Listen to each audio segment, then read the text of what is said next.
Hello learners, welcome to our session today. I am your instructor, CPA Aringo Frederick. Today's class, it is a very interesting class because we will be handling strategy implementation. This is one of the important topics in our syllabus, and looking at strategy implementation, I'll want us to approach it with an open mind. Just as Mwalimu normally tend to say that anytime you are handling SGE, it is upon us to open our mind wide. SGE is a unit that all of us we should be passing on first attempt. So nowadays it has become a serial killer, simply because of the mode of the way you guys normally tend to revise, or maybe your perception about SGE. You are cramming. That is a very bad way of doing, or rather of working SGE. Don't cram. And also maybe for those probably who have not joined us, who are not using our resources, as I normally say, I'm also going to give you that clue. Anytime you're handling SGE, my good students, and maybe while you're doing your self-studies, the mistake that majority of the students normally tend to do while they are revising for their SGE is this. And probably you find that you're also one of maybe also one of the victims, right? You'll find that when you are doing your revision for SGE, you've purchased your revision kit, which is very good, right? You purchased your revision kit. But the mistake that you normally tend to do is you normally tend to look at a question in SGE, then you go to the answers. Maybe you've seen that question, you've seen that this question, I don't know what they are asking. Then you rush to the answers. So what you'll be doing, it will just be a matter of you confirming the answers, or rather the answers to the questions that have been asked. And you've said you'll go to chapter 1, you're done with that case. That is a very bad way of doing your revision. And trust you me, if you're doing that, or rather if you've been doing that, that could be the reason why SGE, normally you're still in ICU for SGE. Maybe that could be the reason why you're still in ICU in SGE. So doing your questions, looking at your questions, going to the answers immediately. That's a very, very bad way of doing your revision. For you to study or for you to revise for your SGE very well, my good student, this is how you're supposed to work it out. You are supposed to go through the questions that have been tested, of course, in our past paper. Remember, the answers on these revision skills, ideally, they are just suggested solution. It's not like it must be exactly the same thing that has been set, or rather the same thing that has been given on the solutions there. Those are just suggested solutions. So what you'll be doing is just be comparing whatever that you are thinking and whatever that has been provided there as the solution. So you are having a question, maybe you are asked to give forms of organizational structure, for example. And in that case, it's upon you to reason out, try to think just beyond the four walls, try to look at it practically. And what you'll be doing with this revision kit, let it just be a matter of comparison. Let it just be a matter of comparison, but not confirming. Get the difference between confirming and comparing. Get the difference between confirming and comparing. So if you approach SGE with an open mind, not a mind of cramming, and also stop this revision, going questions and answers, that one you're messing up big time. SGE, just give whatever that you're thinking, so long as it evolves around what you are doing. And if you approach it in that case, you'll find that SGE will be very easy, my good students. So maybe for those who have gotten that chance of viewing us maybe via YouTube, you can go to your Play Store, download the Darasa app. You'll get all these videos, which ideally we've given you step by step on how to handle SGE. So in our class today, my good students, we are looking at strategy implementation. We are looking at our strategy implementation. So the first aspect, we had talked about what? The aspect of strategy formulation. We are coming up with the strategies as organization. So this time round, we want to put this into action. We want to put whatever that we had in mind into action. This is what you're terming it as what? As strategy implementation. It's kind of a process of now putting whatever that we had in mind into action. Basically, you'll find that anytime you're talking about strategy implementation, ideally just a matter of putting is the process that puts plans and strategies into action to reach goals.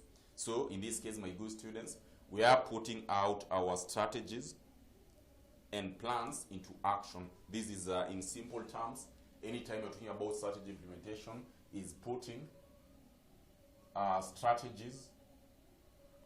strategies and plans into action. Putting strategies and plans into action. As simple as that. Putting strategies and plans into action.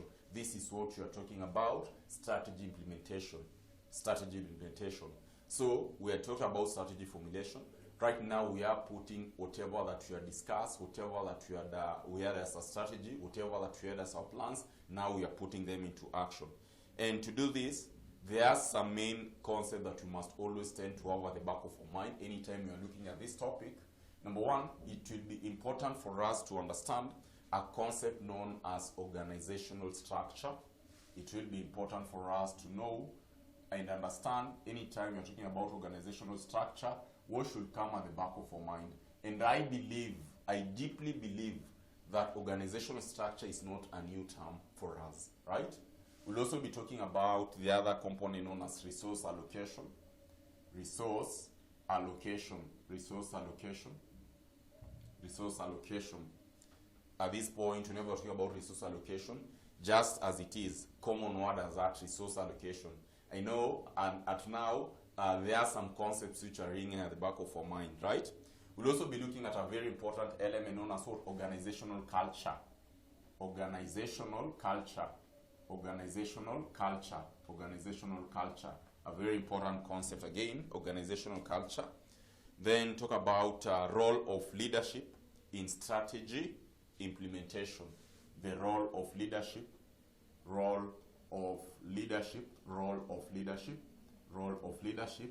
in strategy implementation. Role of leadership in strategy implementation. We'll also be talking about, my good students, we'll also be talking about innovation and knowledge management, because you understand that nowadays technology is evolving very fast, and as such you must also be very equipped as management, or rather as organizations. So about innovation and knowledge management. Innovation and knowledge management. Innovation and knowledge management. Innovation and knowledge management. Innovation and knowledge management. A very interesting part. We'll also be looking at constraints to strategy implementation. Constraints to strategy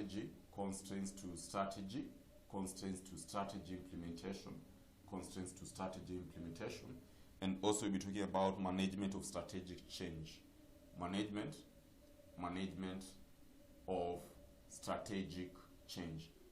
of strategic change.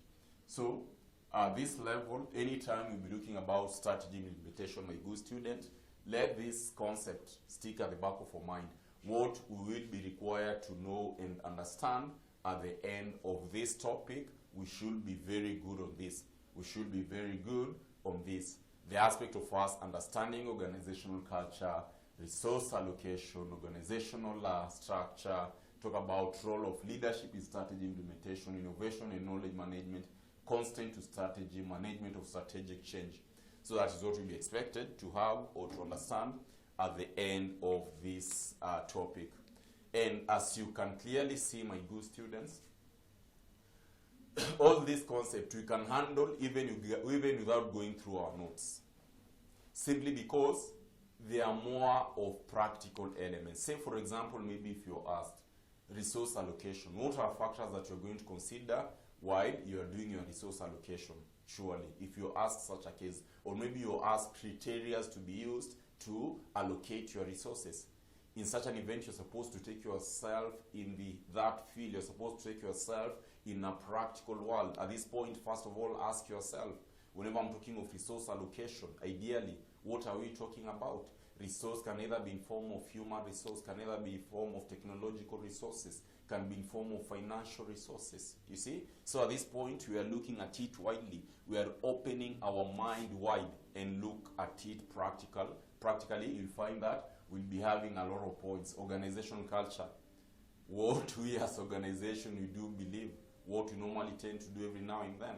So you'll find that ideally the whole of this concept under this topic, strategy implementation, is upon us to just be open-minded, open our mind wide, and you'll find it to be very, very easy. You'll find it to be very, very easy. So mentioning that, my good students, allow us to start with the first one, organizational structure. Understand the whole concept of organizational structure, and also to the point that you can also go and look at the forms or types of organizational structure. So that is what I want us to handle today. In this session of ours, I want us to concentrate on organizational structure, one of the most and main important concepts at this point. We are talking about organizational structure. And to do that, we'll be handling it using a past paper question.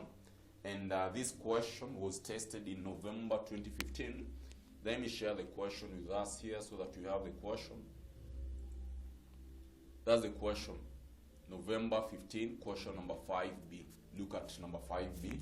November 15, November 2015, question number 5, part B. That is what I want us to look at while handling organizational structure. I want us to handle using that question. Like my good students, if you can look at this question, basically if we had handled, I know we had handled part A of the question, limitations of scientific management school of thought, that one we had handled it.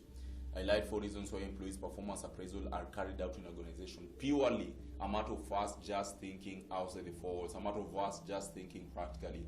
And look at the marks that you are given. A total marks of 15, which you can scope very easily, very, very easily. So to do that case, we'll be handling this question here. Our main focus ideally is question number 5, part B. This is November 2015, question number 5, part B, where we were asked to analyze 4 different forms of organizational structure in your country. So I want us to use that question in handling this concept of organizational structure and see what we are supposed to know when it comes to that. So it will be very, very important, my good student, for us, first of all, to understand anytime you're talking about organizational structure, ideally what should click at the back of our mind? And that question, maybe if I can pose it to you guys. Organizational structure. Anytime you're talking about organizational structure, what will click at the back of your mind? What will you be able, or what should you be able to understand? So you'll find that at this point I'm looking at form of a system, right? Organizational structure ideally is a system that outlines certain activities.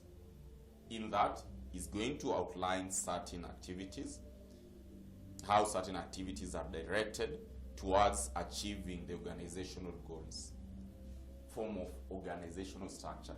How have we outlined our activities, which will assist us to achieve our organizational goals? At this point, you'll find that it's going to define that hierarchy of employers and who? And employees. It's going to define the hierarchy of employers and employees, and identify each job, its function, and where it reports within the organization itself. So basically at this point, I'm looking first of all at a system. And this system, at least, it has clearly defined the activities within the organization. And again, we are looking at it in a form whereby it's also going to define some of the duties of the employees and the employers. These are when you're talking about the management per se. So you'll find that ideally, the whole concept behind organizational structure is all about a system that will define the activities and also identify the roles and duties of the employees within the organization, and where or whom should I report to whenever a certain case arises. So that is what you're terming it as a structure.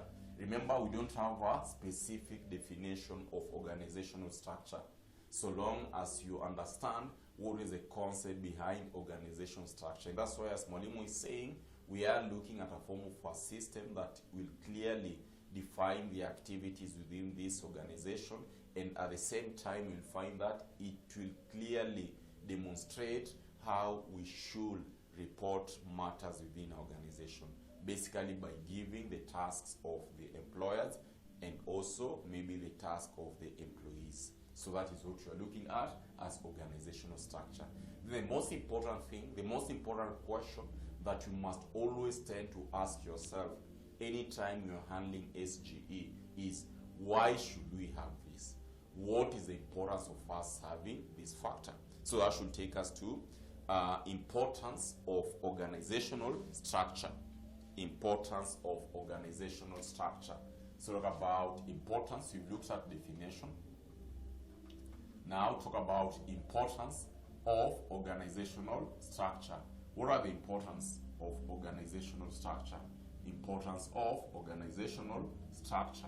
What should we have at the back of our mind? Anytime we're looking at this importance, what should we understand and know? Again, my good student, you find that this is an open question. This is an open question.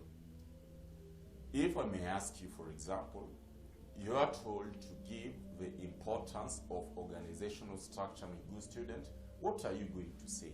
What are you going to say?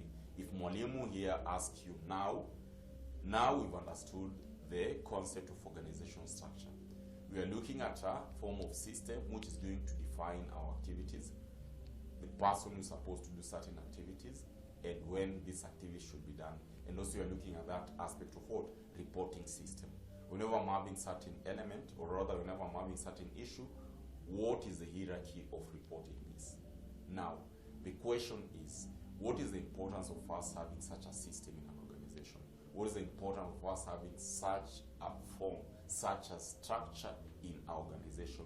And that's what we'll be looking at under importance of organizational structure. That is what you want us to look. Importance of organizational structure.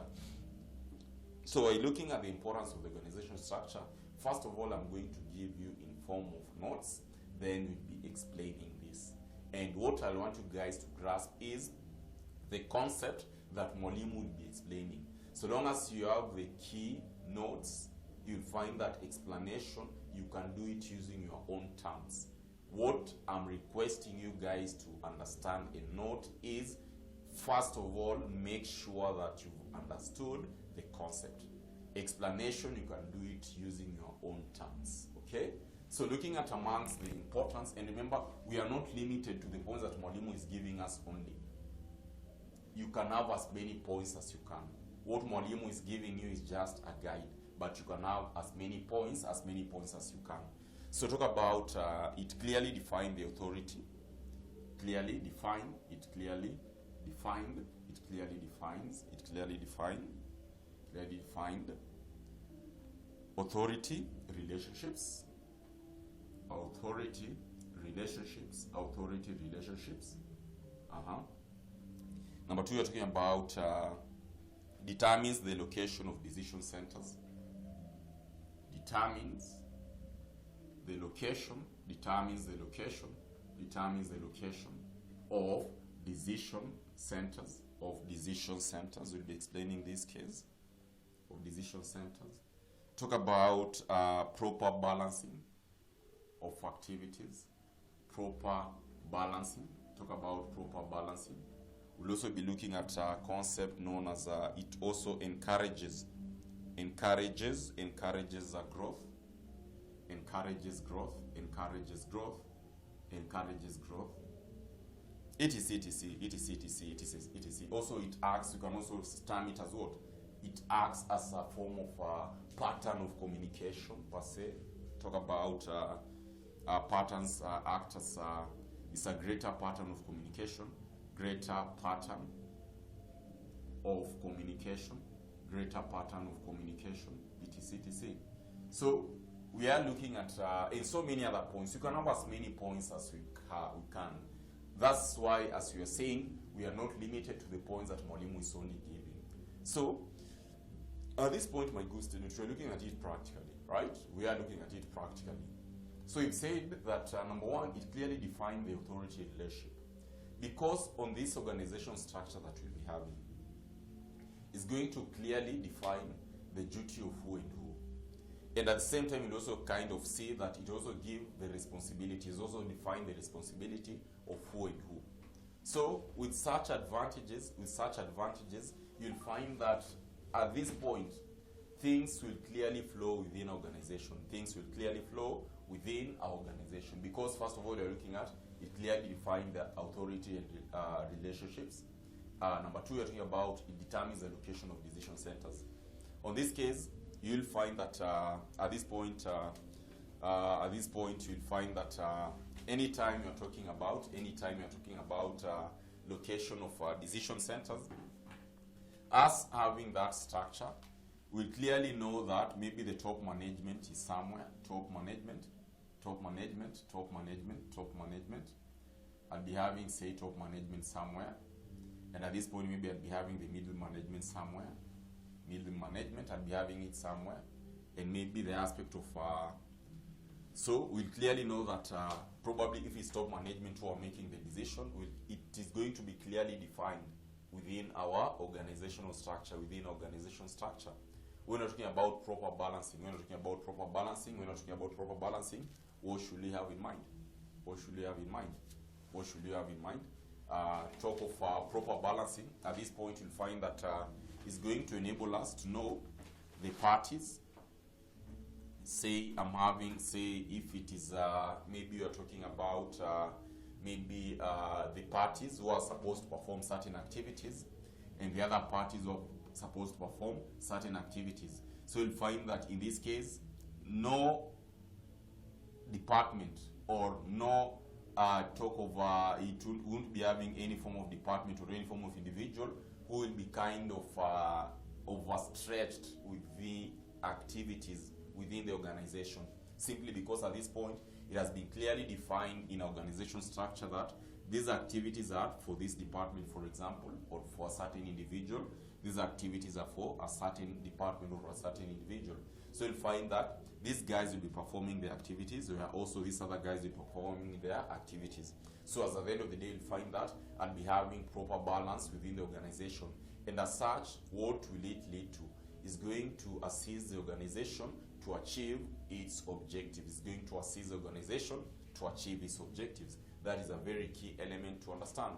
Also at this point, you noted that also we mentioned that it encourages growth. It encourages growth.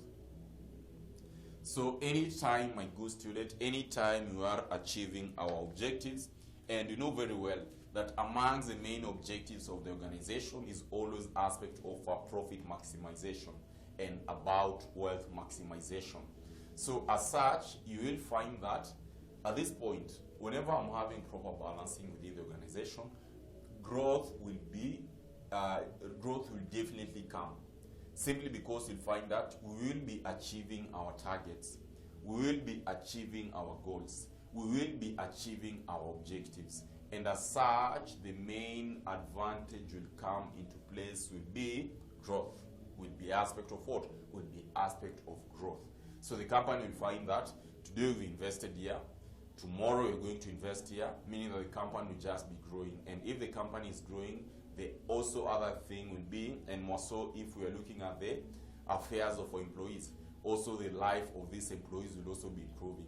And that's why many a times you'll find that we are looking at certain companies which each and every person will wish to be part of that company, simply because the model of their structure, how the organizational structure is, it kind of facilitates the achievement of the organizational goals.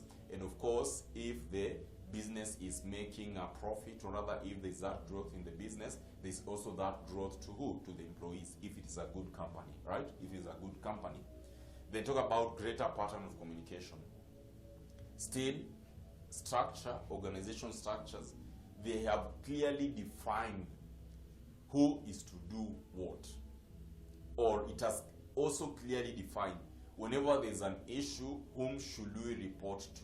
So you'll find that by this importance, it has kind of create proper communication so that there will be no any form of confusion within the organization members or employees, because I'll know very well that when these things arouse, probably, or rather when this thing comes, I'm going to report to this person. Or rather, this is how I'm supposed to report to who? I'm supposed to report, say, to my immediate manager. Before I rush to the general manager, I know very well that I should supposed to report to my immediate manager. And as such, what will be the end game? The end game again will be to achieve the organizational goals and objectives. To achieve the organizational goals and objectives. So you'll find that such, whenever you're looking at it, in just an open-minded like that, you'll find that Mwalimu has given you clear notes, or rather the aspect of key points to note. In your explanation, so long as you've understood the whole concept behind organizational structure, trust you me, my good students, you will be able to explain this. And that's why in all my classes, you'll never find me giving you bulky notes. What I normally tend to do, I give you a point, I explain the concept. Because I understand and I know very well, if you are able to get the concept, explaining such things will be very easy for you. Rather than me giving you so many notes and I know you'll just cram. That is not the way you're supposed to work out these concepts of SGE. If you understand the concept, trust me, you can have your notes even by yourself. And by doing such, you'll find that even examination time, it will just be a matter of you just thinking, and you know it will be very easy for you to remember what you did on your own, because Mwalimu had given you a direction. That's why I'm giving you a guidelines. I've given you a guidelines, I'll also give you the concept. Now, explaining that concept the way you've understood that now is upon you to explain the concept the way you've gotten it. And that's the best way to work out SGE. That's the best way to work out this concept of strategic governance and ethics. So at that point, you've looked at the importance of organizational structure. The other element that I also want us to handle, my good student, will be now the forms of organizational structure, or rather, we normally term them as what? Types of organizational structure. This is what I also want us to look at, the types of organizational structure. So first of all, you are going to mention them. Then after you've mentioned these types of organizational structure, we'll also be looking at the whole concept behind it, and also maybe if you ask, say, like advantages or disadvantages of such structures, it will be very easy for us to handle it. And that's why that is what you are asking this question. November 2015, question number 5B, look at what you are asked. I'd share the question again, I'm sharing it now. This is what you are asked, November 2015, question 5B. Analyze 4 different forms of organizational structure in your country. Analyze 4 different forms of organizational structure in your country. So that is what Mwalimu wants us to look at right now. That is what I want us to talk about, the forms or types of organizational structure. We are going to list them. Then after we've listed these structures, we are going to handle them one by one. On that case, you'll find that it will be very easy for you even to explain them. So looking at types of organizational structure. So talk about types of organizational structure, types of organizational structure.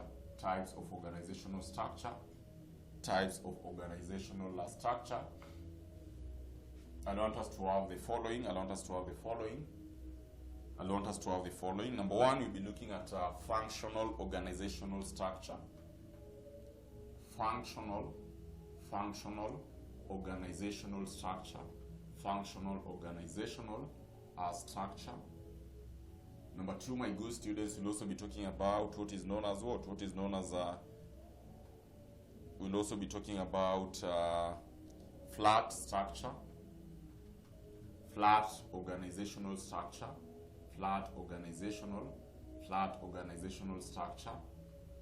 We'll also be talking about, number three, we'll also be talking about what is known as divisional structure.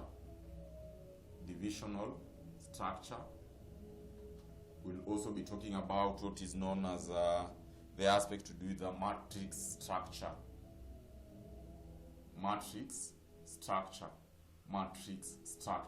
matrix structure. So these are the four main forms of organizational structure that we normally tend to talk about. We have functional organizational structure, we have flat organizational structure, we have divisional structure, and finally we'll be talking about what is known as matrix structure. So let us first of all start analyzing the functional structure. Anytime you're talking about functional structure, what is this type of organizational structure, my good students? So number one, I want us to handle the functional structure. I want us to talk about the functional structure. I want us to talk about the functional structure. Let us understand the whole idea and concept behind functional structure, which will be very ideal for us to know. So looking at our functional structure, my good student, we'll just be talking of a form of organizational structure where whereby departments are based on its respective job functions. So you'll find that functional organizational structure you're looking at, this is a form of structure whereby departments have been divided according to their main and specific functions. Say we are dividing, or we are giving this, or rather we've divided our departments based on the functions that they are performing. Where are we good at? The skills that we have. If I'm good in marketing, I'll be placed in marketing department. If I'm good in finance, I'll be placed in finance department. If I'm good in purchasing, I'm going to be placed in purchasing department. If I'm good, say like in maybe reservation, I'm also going to be placed in reservation. So we are kind of looking at a form of organizational structure whereby the departments are kind of divided based on the functions that they do perform, based on the skills that they have. And this is very common in most of organizations. I know even some of us, we are there, but we don't know the structure that we are using. I know that is very possible. That is very possible. You are in that organization and you don't know the structure that your organization is using. Which type of structure? Probably, yes, you do understand that. Yes, we are divided into various departments, which is very common with with a lot of organizations, right? But you don't understand which type of structure is that. So the beauty part of it is that today, at least, you learn that if you are in such an organization, in that case, you are looking at it as what? As a functional organizational structure. We are being kind of divided according to the base of skill that we have. So you'll find that at this point, you're talking about the aspect of being divided according to form of organization structure, that divisions, or rather the departments are divided according to their functions, are divided according to their functions, according to their functions. And example here, is saying that if it's, for example, e.g. if I'm looking at finance department, if we are looking at maybe a sales department, purchases or procurement department, you're looking at reservation departments, all these elements, right? So ideally, that's the whole concept behind functional departments. Then a good question will be here, you can be asked, what are the pros and cons of this functional department, the advantages and disadvantages of this functional department? What do you think, my good students? What do you think? We normally tend to have so many advantages of this form of structure. Number one advantage, you'll find that it allows for high degree of specialization amongst employees. Because if I am good in finance, and that is what probably I studied, and that's what probably I'm practicing, so you'll find that it will be very appropriate for us to be put in that finance department. And as such, remember some of the principle of Henry Fayol, whereby he had mentioned the aspect of what? Division of labor, right? So in this case, we are being placed in areas that we are very good on. And as such a case, you'll find that there'll be high degree of specialization. Number two, you'll find that it is easily scalable should the organization experience growth. So, because I know that these guys are very good in finance, if, for example, you are growing, maybe I open other branches elsewhere and still using the same form, you'll find that it will be very easy for us to integrate, probably also new employees on such. Also, you'll find that it facilitates clear accountability of everyone's work. It facilitates clear accountability of everyone's work. So in this case, you'll find that if, for example, I'm putting you in a certain department in finance, and probably I've given you a task of payables, or rather I've given you a task of receivables, or even maybe your aspect of the payroll accountant or even tax accountant, should there be any issue arising with KRA, maybe between the business and the KRA, Kenya Revenue Authority, I know whom I'm going to pin. You're the tax accountant. What happened? What was wrong here? What did we not do correctly that we're supposed to do? Maybe you are the payroll accountant. At this point, a certain employee probably has missed his pay. Linking with HR, in that case, you guys should be responsible. You should be answerable on such. So you're looking at certain advantage, meaning that you're looking at, and you say that it facilitates accountability of everyone's work. Then the other point, advantage, you can also say that each department has defined responsibilities, ensuring no duplication of work. So basically here we are talking about no duplication of work, no duplication of work, among so many other advantages. So advantages on this we've mentioned, as Mwalimu has explained. Number one, you'll find that there's high degree of specialization. There's high degree of specialization. High degree of specialization. High degree of specialization. Number two, we've talked of, and we've explained that one. Number two, we're talking about facilitates accountability. Facilitates accountability. Facilitates accountability. Facilitates accountability. Number three, we've talked about the aspect of ensuring no duplication of work. Ensuring no duplication. Ensuring no duplication. Ensuring no duplication of work. Ensuring no duplication of work. So these are some of the advantages. And by the way, you are not limited to these advantages only. You are not limited to these advantages only. You can have a lot of advantages, as many as you can. And to that note, talk about the pros, disadvantages. And on this note, my good students, you are the one who are going to give me the disadvantages of that structure. In the event that if we've understood it well, I know it will be very easy for us to come up with what? For us to come up with the disadvantages of that structure. Now, number two, I want us to talk about, number two, the flat organizational structure. Flat organizational structure. I want us to talk about flat organizational structure and see what that structure entails So talk about flat organizational structure. Flat organizational structure. Flat organizational structure. Anytime you're looking at flat organizational structure, what should always click at the back of our mind, my good students? At this point, looking at flat organizational structure, we are looking at a form of structure.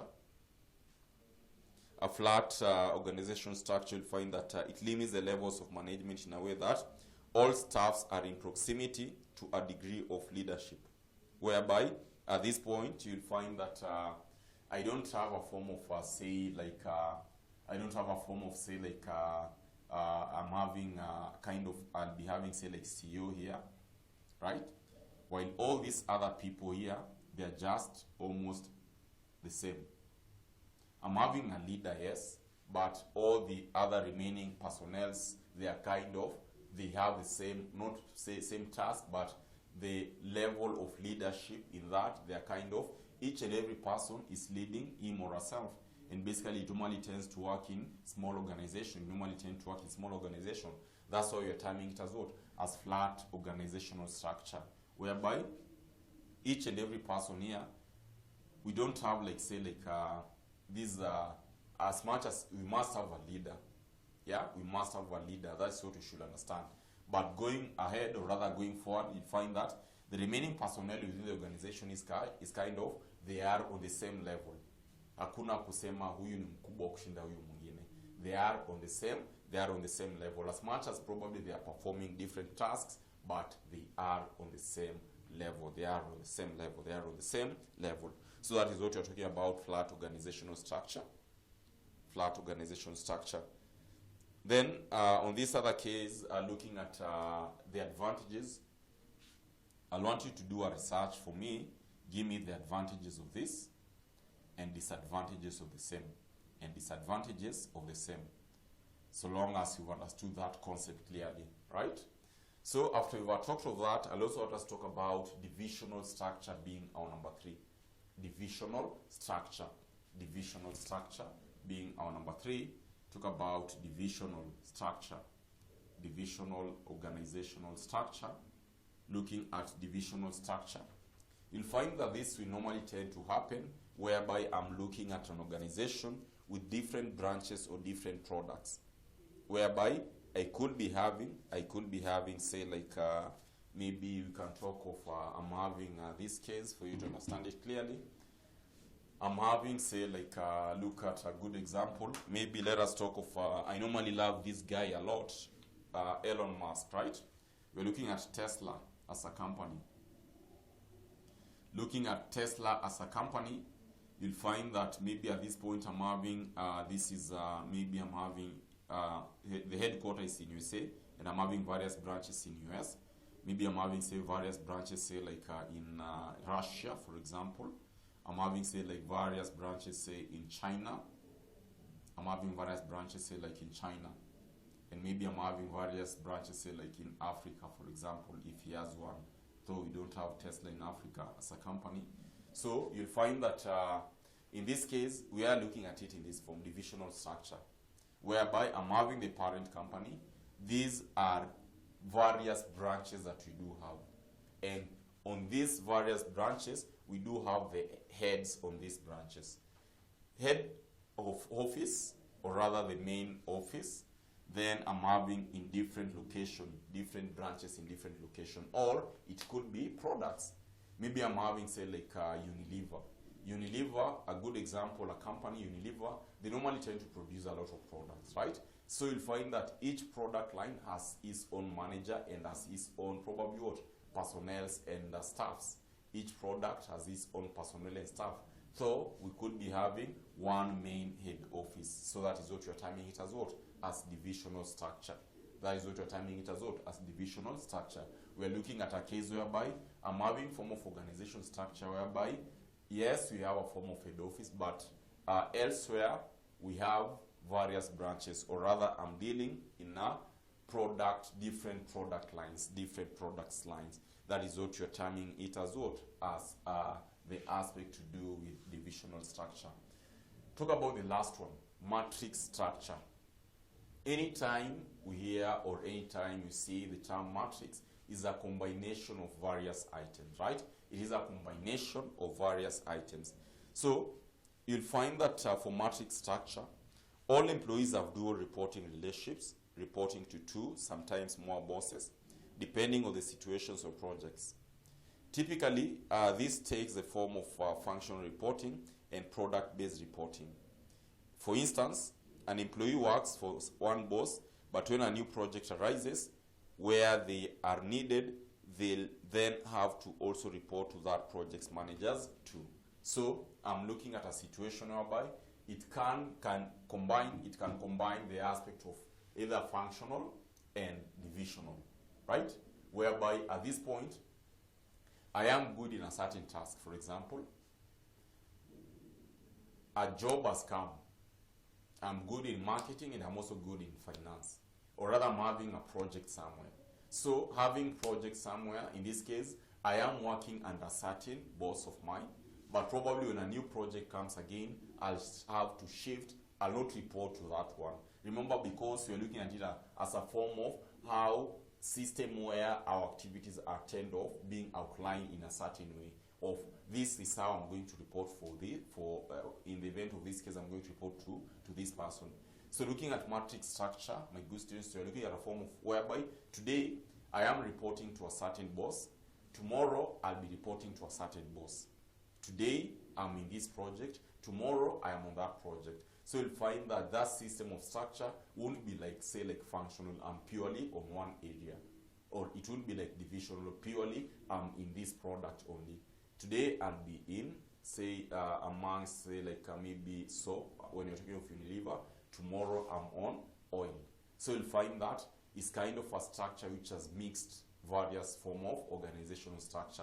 And basically the whole concept of matrix, it has combined different form of structure, basically the functional structure and divisional structure within one structure. So that is what you're looking at, what? As matrix structure. So in that case where we were asked in November 2015, question number 5B, we were asked to give forms of organizational structure. And basically these are the forms of organizational structure that we normally tend to have. So you can always consider these structures. So my good students, today that will mark the end of our session, and kindly I'll want you to join me in the next session whereby we are also going to analyze the whole concept of resource allocation.